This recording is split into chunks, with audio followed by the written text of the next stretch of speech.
família Moriá, é uma alegria novamente nos encontrarmos para ouvirmos a palavra do Senhor, para cantarmos, para orarmos juntos. Nós, nesse instante, além de agradecer a sua presença, da família Moriá e dos amigos que nos dão a alegria de estar conosco, eu gostaria de deixar um versículo para esse momento, que se encontra lá em Salmo 119, 105, e diz o seguinte: lâmpada para os meus pés é a tua palavra e luz para os meus caminhos. Isso para mim eu aprendi da minha infância, repetia muito, não fazia todo sentido, mas quando eu cresci, eu vi quanto que essa palavra foi importante para o meu caminhar. Deus sempre esteve iluminando realmente os meus passos. E ainda tem uma outra tradução que diz o seguinte, do Salmo 119 e 105, que diz o seguinte: a tua palavra é lâmpada que ilumina os meus passos e luz que clareia o meu caminho. Então, quanto mais nós ouvimos da palavra do Senhor, nós temos certeza dos caminhos que nós vamos seguir.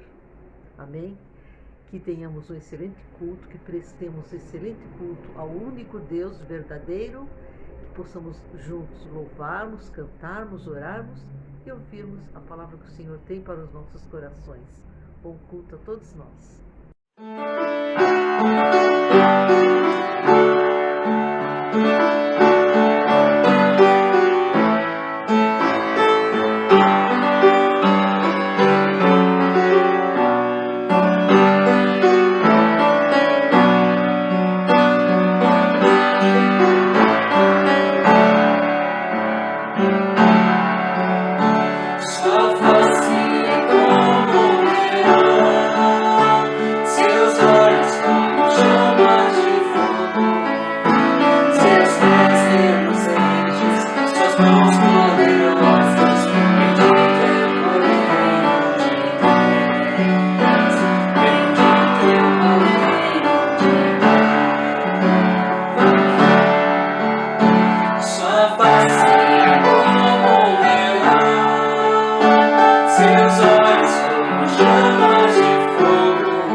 Olá, irmãos da Igreja Evangélica Batista Moriá. O versículo que eu escolhi hoje fica em Jó 37:5 e diz assim: Deus faz grandes coisas que nós não podemos compreender. Realmente, Deus faz grandes coisas que nós ficamos sem entender, livramentos, proteção, que nós não, aos olhos dos homens é impossível, mas para Deus não é. Vamos orar? Senhor, nosso Deus e Pai, graças te damos por o Senhor cuidar da gente, Senhor, estar conosco, nos protegendo, nos guiando, nos dando livramento, Senhor. Nós te pedimos, Senhor, continue conosco, nos protege, nos livra, leva cura aos enfermos, conforte os corações das pessoas, anima os que estão abatidos, Senhor. Nos livra de todo mal, Senhor. Protege o pessoal da Igreja Batista Moriá, Nos guia, nos dá direção e sabedoria, Pai. Nós te pedimos e te agradecemos, em nome do Senhor Jesus. Amém.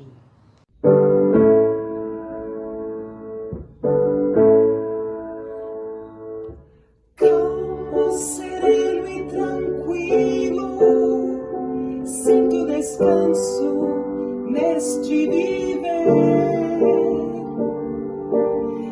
Isto devo a um amigo, e só por ele eu pude obter.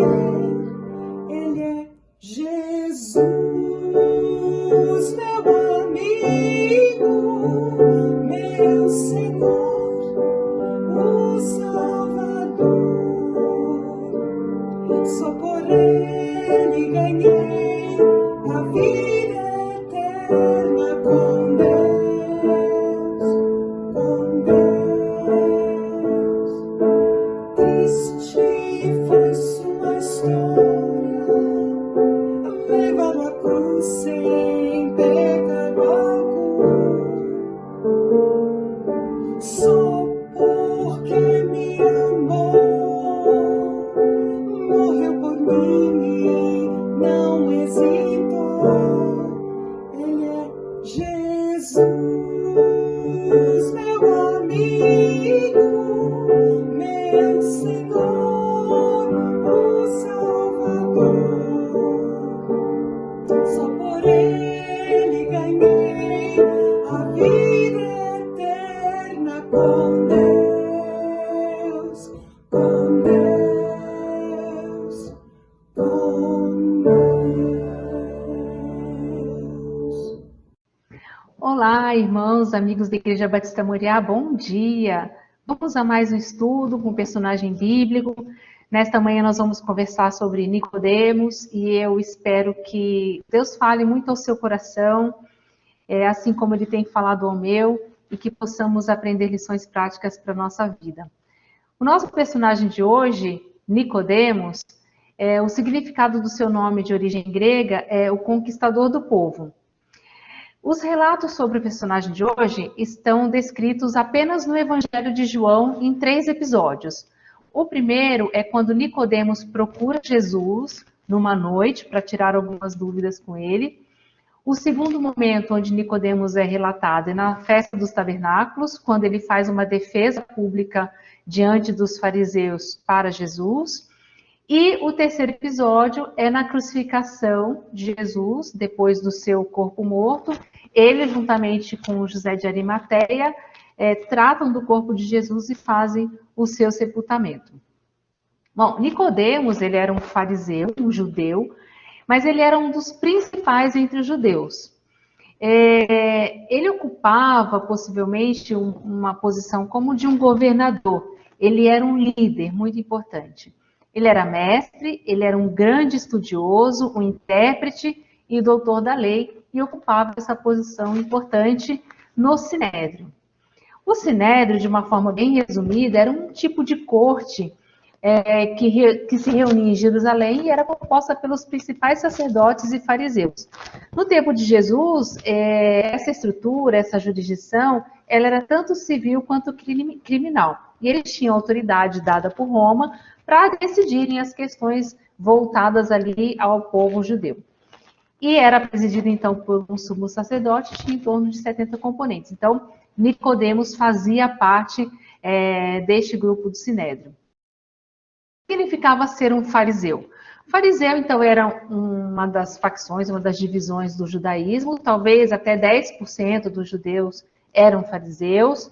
Era meio que uma mistura de um partido político com uma facção religiosa. Podemos dizer que Nicodemos era um homem terrivelmente judeu, ou seja, ele era parte do grupo mais, dos grupos radicais dos judeus, voltados muito para a aplicação da lei, fazer a lei ser cumprida ao pé da letra. E mais do que isso, forçavam situações de cumprimento da lei onde sequer existia necessidade, mas para controle da população. Então, Nicodemos era esse homem importante nesse grupo dos judeus. Ele também foi um homem de grandes posses, rico, porque o gasto que ele teve ali com os cuidados com o corpo de Jesus mostram que ele era um homem de muitas posses, e ele demonstrou ser generoso e grande em piedade. Nicodemos é o autor de uma das perguntas, né, bem conhecida e às vezes até gera algum riso, alguma graça, porque ele é quem perguntou para Jesus como poderia um homem nascer de novo. Ele deveria voltar ao ventre da sua mãe? Então ele é o autor dessa pergunta. E também Nicodemos é a pessoa que recebe de Jesus um versículo que é muito conhecido por todos nós decoramos logo quando crianças, acho que um dos versículos mais conhecidos da Bíblia, quando Jesus fala do plano de salvação de Deus para o homem, porque Deus amou o mundo de tal maneira que deu o seu Filho unigênito para que todo aquele que nele crê não pereça, mas tenha a vida eterna. João 3,16. Não sabemos mais informações sobre a sua vida, não sabemos a sua idade, nem sobre a sua família ou sobre sua morte. Existe um livro apócrifo, Evangelho de Nicodemos, que relata aí alguns acontecimentos que teriam ocorrido após a crucificação e o sepultamento de Jesus. Mas como não temos como saber se esses dados eles são confiáveis, não vamos considerar aqui para o nosso estudo de hoje. As nossas lições, as nossas 3 lições, elas serão extraídas desses 3 episódios. E a nossa linha de condução, como nós vamos conduzir o nosso pensamento, o nosso entendimento para hoje, é um pouco do que eu vou mostrar aqui. Assim que o arquivo carregou. Esses 3 elementos, são esses 3 elementos que nós vamos nos atentar, elementos presentes nas ações de Nicodemos que demonstram o interesse por Jesus. Então, o primeiro elemento, o entendimento, o segundo, a palavra, né, o discurso de Nicodemos, e o terceiro, a ação. Então, vamos para a nossa primeira lição. Então, assim, a partir desses 3 elementos que nos ajudam a entender como demonstramos o interesse por Jesus, a primeira lição é: demonstramos o nosso interesse por Jesus quando abrimos o nosso entendimento. João 3, 1 e 2 diz: E havia entre os fariseus um homem chamado Nicodemos, príncipe dos judeus. Este foi ter de noite com Jesus e disse-lhe: Rabi, bem sabemos que és mestre vindo de Deus, porque ninguém pode fazer esses sinais que tu fazes se Deus não for com ele. No Evangelho de João, no capítulo 3, os versículos de 1 a 21, nós podemos conferir o diálogo completo entre Nicodemos e Jesus. Nicodemos tem uma grande inquietação, mas ele tinha talvez um medo, né, por conta dos fariseus, e ele está se aproximando de Jesus, e aí ele vai à noite, e chega Jesus de uma forma muito educada, reconhecendo que Jesus é mestre e que esses sinais eles são provenientes de Deus. Ele tinha uma dúvida acerca de como entrar no reino de Deus. Para sua surpresa, Nicodemos não recebe uma resposta literal para suas dúvidas, mas Jesus o convida a mudar o seu pensamento. Jesus faz um convite para Nicodemos para um processo de metanoia. Ele fala: Nicodemos, você precisa entender o que eu estou falando, você não está entendendo. Você não consegue entender as coisas que você está vendo, você não vai entender as coisas que eu estou falando de coisas celestiais. E ele convida, então Jesus convida: olha, vamos mudar aqui o processo de pensamento, para entender, para ver se você consegue entender o que de fato significa ser no reino de Deus. E aí, então, Jesus convida a Nicodemos a sair dessa compreensão literal da palavra para uma compreensão mais espiritual. No pensamento atual de Nicodemos, a salvação viria pela carne, pelos descendentes de Abraão. Então, já era nascido da carne. E Jesus fala: olha, tem que nascer da água, ou seja, nascer da mãe, como nós temos aprendido, mas também é nascer do Espírito. Nicodemos é muito focado na lei, um grande estudioso da lei, mas a lei é do controle humano. Quem controla a lei e fiscaliza são os homens. Mas Jesus vem com um novo pensamento proposto. O Espírito é livre, é como um vento que a gente não sabe de onde vem, para onde vai, né? Mas a gente sabe que ele existe. Assim é o Espírito, como um vento livre. Nicodemos vem com a sua ideia de que a salvação é restrita para um povo, mas Jesus abre e fala: olha, a salvação é para todos.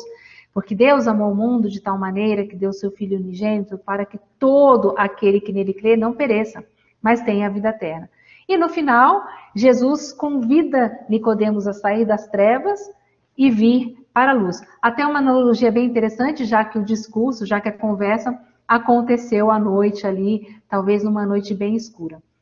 Então, Jesus sabia que Nicodemos só poderia ter uma relação adequada com ele se ele mudasse o entendimento do que era o reino de Deus. Então, assim, nós devemos também, muitas vezes, corrigir o nosso entendimento acerca do reino de Deus. Jesus veio nos trazer as boas novas, as good news, mas nós somos a cada dia, né, contaminados, como disse o irmão Daniel recentemente, das fake news que nos assolam o tempo todo. Mas devemos entender realmente quem é Jesus. O texto de Romanos, capítulo 12, versículo 2 diz: "E não vos conformeis com este mundo, mas transformai-vos pela renovação do vosso entendimento, para que experimenteis qual seja a boa, agradável e perfeita vontade de Deus."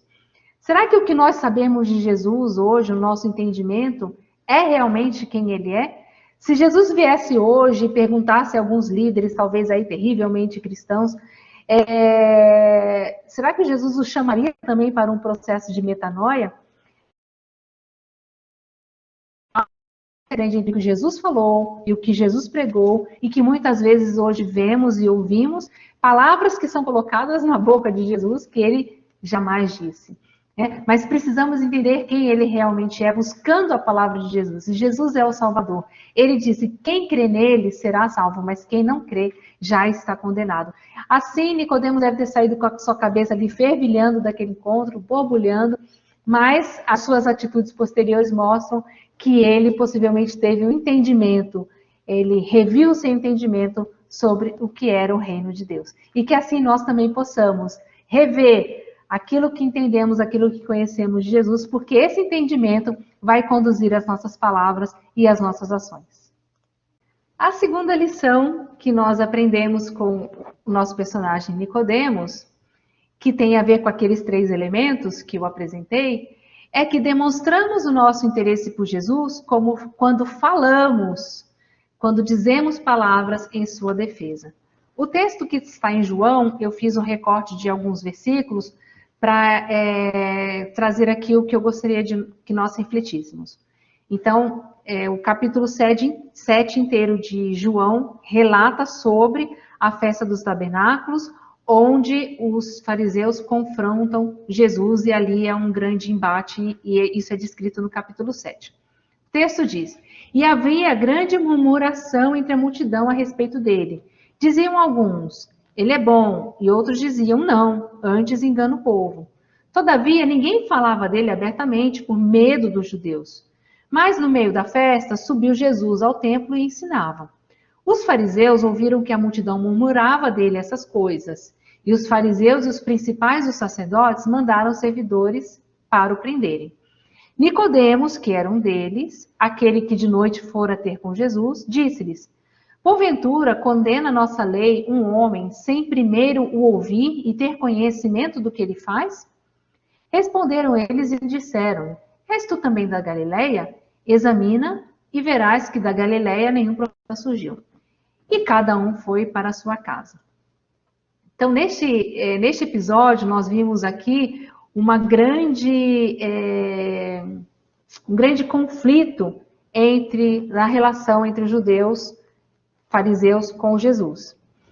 E Nicodemos, ele abre a sua boca e ele traz uma necessidade, uma reflexão. Olha, a gente não pode julgar sem o ouvir.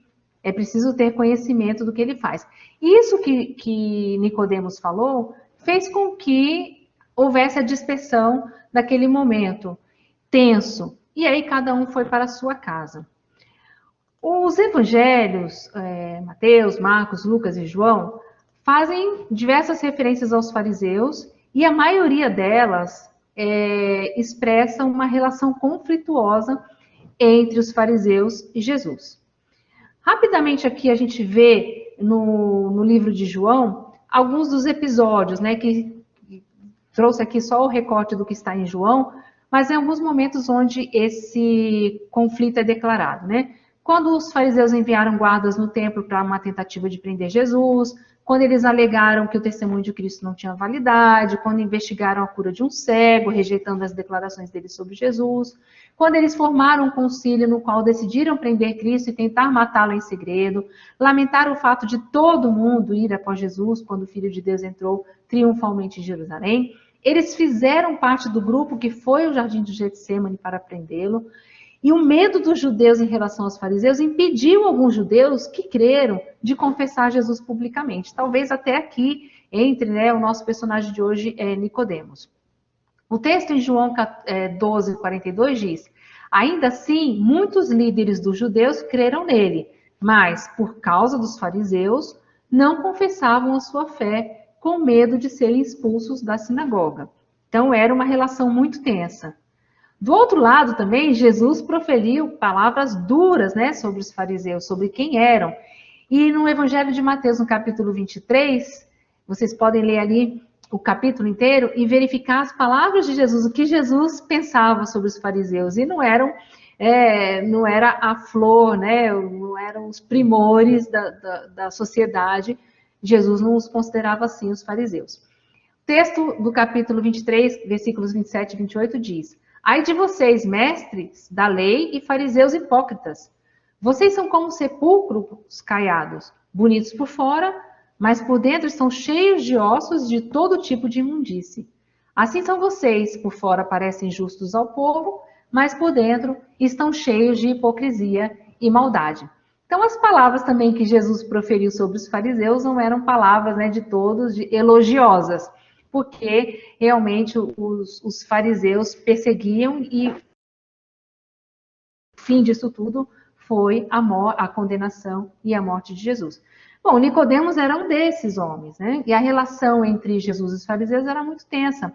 Mas ele foi capaz, ele teve a coragem de publicamente abrir a sua boca e falar: olha, calma lá, né? Nós somos um órgão, fazemos parte de um órgão que deve agir com justiça, então devemos ouvi-lo. Hoje, a igreja, ela não sofre uma perseguição, hoje, especialmente no Brasil. Nós podemos nos reunir no nosso templo, agora não por conta da pandemia, mas nós podemos colocar o nosso culto online. Existe a liberdade, nós temos essa liberdade religiosa. Mas a gente precisa ainda defender Jesus, o verdadeiro Jesus. Esse que a gente entende real, né? Não esse que é pregado como alguém que só vai trazer riquezas, ou que vai tirar todo o nosso sofrimento, e que vai fazer a gente sempre prosperar. Enfim, ele teve sim, né? Ele tem sim um cuidado para os seus, mas ele falou: vocês vão ter aflições. Então, frente a tantas oposições ao evangelho verdadeiro, nós devemos nos posicionar na defesa de quem de fato é Jesus, tá? Então, hoje nós não precisamos só falar de Jesus, mas nós precisamos falar sobre o verdadeiro Jesus, porque muito do que se fala sobre ele não é verdade, são notícias enganosas. Então, vamos colocar na nossa boca palavras, né, de defesa ao verdadeiro Jesus, a quem nós amamos. A terceira e última lição que vimos com o nosso personagem de hoje, se vocês se lembram daquelas palavras que coloquei, a primeira era entendimento, a segunda palavra, a terceira é ação. E a nossa terceira lição, ela diz que demonstramos o nosso interesse por Jesus quando agimos em seu favor. Texto belíssimo em João, capítulo 19, versículos de 38 a 42, logo após a crucificação e morte de Jesus, quando José de Arimateia pede o seu corpo. Depois disso, depois da morte de Jesus, José de Arimateia, que era discípulo de Jesus, mas oculto por medo dos judeus, rogou a Pilatos que lhe permitisse tirar o corpo de Jesus, e Pilatos lhe permitiu. Então tirou o corpo de Jesus. E foi também Nicodemos, aquele que anteriormente se dirigia de noite a Jesus, levando quase 100 libras de um composto de mirra e aloés. Tomaram, pois, o corpo de Jesus e o envolveram em lençóis com as especiarias, como os judeus costumavam fazer na preparação para o sepulcro. E havia um horto naquele lugar onde fora crucificado, e no horto um sepulcro novo, em que ninguém havia sido posto. Ali, pois, por causa da preparação dos judeus e por estar perto daquele sepulcro, puseram a Jesus. Os outros evangelhos não fazem referência a Nicodemos, apenas João, que traz Nicodemos para essa cena, junto com José de Arimateia, que também era líder no Sinédrio, um homem muito rico, e que, neste momento, tornam público o seu cuidado, a sua atenção para com Jesus. Eles pediram o corpo, e não só pediram o corpo, mas investiram um dinheiro muito alto, tanto no túmulo, quanto nas especiarias que Nicodemos providenciou para preparar o seu corpo, quanto nos tecidos de linho para envolver o seu corpo. Especula-se que esse valor hoje corresponda a 30 mil denários, que seriam aí cerca de 100 anos de salário de um trabalhador. Trazendo isso para números em reais, os nossos números atuais, equivaleria a algo em torno de 1.300.000 reais. Então, é muito dinheiro com as especiarias, algo em torno aí de 30 quilos de especiarias, né? 6 pacotes de arroz de 5 quilos, só para tratar o corpo de Jesus. Dessa forma, meus irmãos, Nicodemos, ele foi utilizado para que a promessa, a escritura, o que estava previsto na escritura fosse cumprido. Que diz lá em Isaías capítulo 53, versículo 9, e puseram a sua sepultura com os ímpios e com o rico na sua morte, porquanto nunca fez injustiça, nem houve engano na sua boca. Então, Jesus, mesmo não tendo nada, ele, ao morrer, ele recebeu um túmulo novo, e ele teve o seu corpo tratado, né, com especiarias caríssimas, né, e materiais caríssimos, perfumes, e também todo o ritual aí que faziam quando morria um importante líder judeu. Há um momento na nossa vida que nós precisamos agir. Talvez Nicodemos, a Bíblia não fala se ele se converteu ou não. Talvez ele fosse um desses convertidos, mas que não tornaram pública a sua conversão por medo da represália dos fariseus. Mas nesse momento, ainda que ele não tivesse tornado público, tanto ele quanto José de Arimateia expuseram ali para todos, ficou, né, visível para todos que eles tinham interesse em Jesus. Essa coragem deles de fazer esse ato público mostrou o seu cuidado para com o Salvador e fez com que o nosso Salvador Jesus Cristo não fosse jogado numa lixeira, o que era o destino dos homens que eram crucificados. Então, por mais que Nicodemos tenha sido inicialmente tímido, chegou de noite para não ser visto, para conversar com Jesus, depois houve um crescendo aí, ele agora tem um pouco mais de coragem e ele fala, né? Ele fala naquela festa dos tabernáculos em defesa de Jesus. E ao final, no último relato da sua passagem, quando ele publicamente, ele recolhe o corpo de Jesus, trata, investe muito dinheiro, um dinheiro muito alto, e cuida do seu corpo.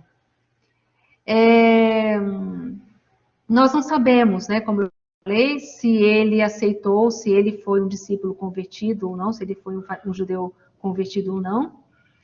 O livro Evangelho de Nicodemos fala que sim, tanto é que ele e José de Arimateia teriam sido perseguidos pelos fariseus, mas tudo nos leva a crer, a partir dessa demonstração, dessa ação que eles tiveram, que eles sim se converteram e foram fiéis a Jesus. Por fim, então, vamos finalizar concluindo que, assim como Nicodemos, nós devemos demonstrar o nosso interesse por Jesus. As nossas ações, elas têm origem no nosso pensamento, naquilo que a gente entende sobre a vida, sobre as coisas.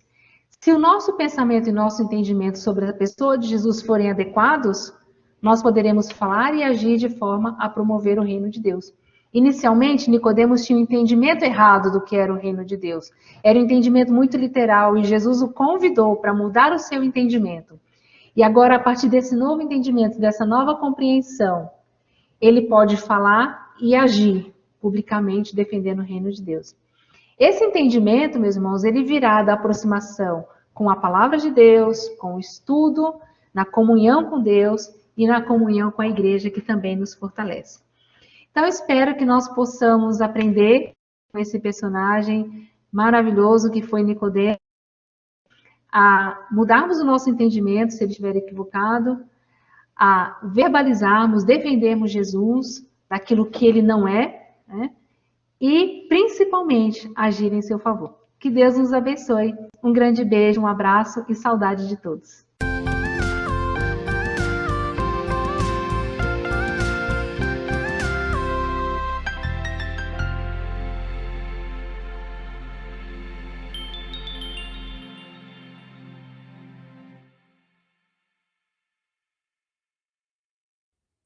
Olá, irmãos, chegou o nosso momento de intercessão. Mas antes eu gostaria de ler no livro de João, capítulo 14, versículo 13, Jesus dizendo: "E tudo quanto pedirdes em meu nome, isso farei, a fim de que o Pai seja glorificado no Filho."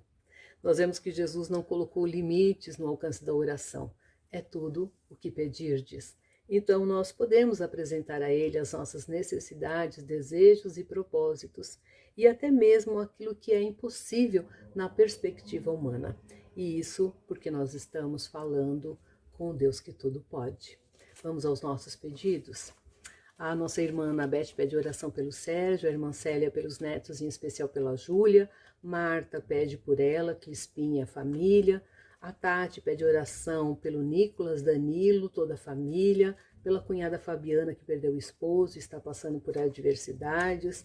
A irmã Olívia pede por sua família. Irmã Rose pede pelo seu irmão Pedro, que passará por tratamento com quimioterapia e uma possível cirurgia. Ela também agradece pelo nascimento do seu netinho Miguel. Bernadette pede oração pelo filho Diego, que está reiniciando a faculdade, e por todos os estudantes que desejam terminar o curso. Também pelo filho Rodrigo, que ele seja fortalecido e possa manter a família. Pela saúde da nora Neuza, que está com pressão alta. Também agradece por sua saúde e a melhora da saúde da Francisca. A irmã Silvia de Itaquaquecetuba pede por sua saúde. Irmã Zizi pede por sua saúde, saúde da sogra, e pela Sônia de Barros. Irmã Anísia pede pelas autoridades dos países. Rosana pede pelas famílias, nossas crianças e idosos e um mundo melhor. A Larissa, neta da irmã Marta, pede oração pela avó, que está com problema de visão. Pede também pelo filhinho Anthony e que ela tenha força para realizar o curso que ela se propôs a fazer. A Ana Cláudia pede por uma porta de emprego. A irmã Inaura por todas as nações, em especial pelo Haiti. Nós também seguimos em oração pelo Nando, Leila e as crianças. Irmão Toniel pede pela família e o filho Alex. O Alex pede por sua casa e sua família. Irmã Nádia pede pela saúde da família, irmãos e situação financeira. Também peço pela saúde do Daniel. E também nós queremos agradecer a Deus por mais um ano de vida que Ele concede à irmã Lucinda, à irmã Silvia e todos os aniversariantes do mês de agosto. Vamos orar? Sonda-me, ó Deus, pois vês meu coração. Prova-me, ó Pai, te peço em oração. De todo mal, liberta-me, Senhor, também da transgressão que oculta for. Nosso Deus e Pai eterno, nós estamos unidos na Tua presença, agradecidos a Deus pelo Teu infinito amor, pela Tua graça, a Tua bondade, a Tua misericórdia. Agradecidos, ó Deus, pela salvação que nós temos em Cristo Jesus e pelo Espírito Santo que habita no nosso coração. Agradecemos porque o Senhor tem ouvido as nossas orações. Te agradecemos, ó Deus, pela família Muriá e por cada irmão que completa mais um ano de vida. Nesse momento, ó Deus, nós apresentamos todos esses pedidos diante de Ti. E pedimos, suplicamos que o Senhor venha de encontro com cada necessidade. Nós te pedimos, ó Deus, que o Senhor restaure a saúde daqueles que estão enfermos. Traga libertação, ó Deus, para aqueles que estão oprimidos. Ó Pai, traga força, traga ânimo para aqueles que estão desfalecidos. Alívio, Senhor, para todos os sofredores. Senhor, traga esperança aos desesperançados e também console, Senhor, os corações que estão entristecidos. Nós suplicamos que o Senhor abra as portas de emprego também a tantos que estão necessitados. Pai, nós pedimos pela Igreja Batista Moriá, por sua liderança, por cada família que compõe essa grande família. Que o Senhor continue sustentando os teus filhos. Pedimos a Deus pelos adolescentes e os jovens que receberam a semente da tua palavra em seus corações. Suplicamos que elas não sejam roubadas, ó Deus. Guarda-os, nós te pedimos. Senhor, da mesma maneira, o Senhor possa ouvir o clamor da tua igreja que foi estabelecida na terra. Tenha misericórdia do teu povo, ó Deus. Tenha misericórdia da nossa nação. Sara, Pai, a nossa nação. Nós te suplicamos. Nós te pedimos no nome poderoso de Jesus. Pedindo também, Senhor, perdão pelos nossos pecados. Amém. Amém. Um abraço a todos.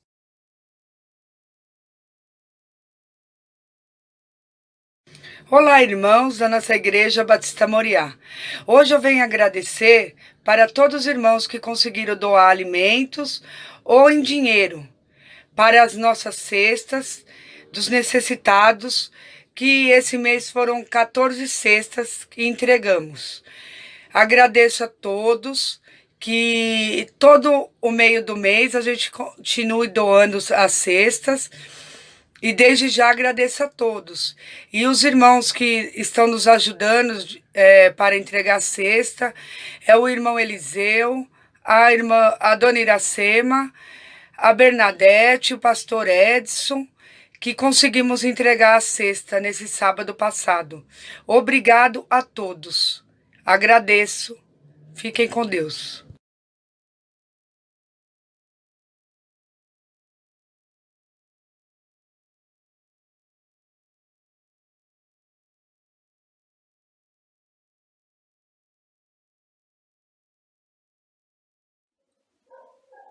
Bom dia, irmãos e amigos da Igreja Evangélica Batista Moriá. Bom dia, alunos da Escola Bíblica Dominical.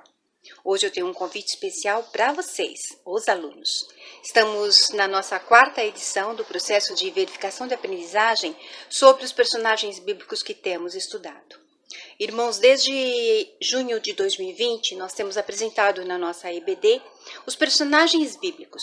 Temos aprendido com as suas lições, com as experiências boas, outras não tão boas.